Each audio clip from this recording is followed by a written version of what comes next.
Good morning. இன்னைக்கு நம்ம பேச போகிற டாபிக் வந்து ஃபைப்ராய்ட் பற்றி.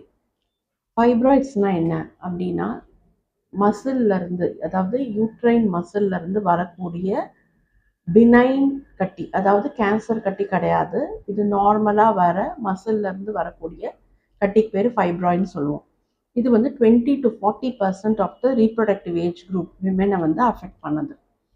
இது நிறைய நேரத்தில் வந்து ஃபைப்ராய்டு இருக்குன்னே தெரியாது. ரொட்டீன் ஸ்கேன் பண்ணுற போது தான் ஃபைப்ராய்டு இருக்குன்னு சில நேரத்தில் நம்மளுக்கு தெரிய வரும்.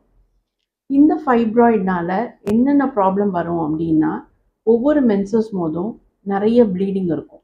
அதாவது 7 டேஸ்க்கு மேலே இருக்கிறது, கிளாத்ஸாக வர்றது, இது மாதிரி ப்ராப்ளமோட ப்ரெசென்ட் பண்ணுவாங்க. இல்லைன்னா அடிவயிறு வலி இருக்கும், கிராம்பி பெயின் இருக்கும்.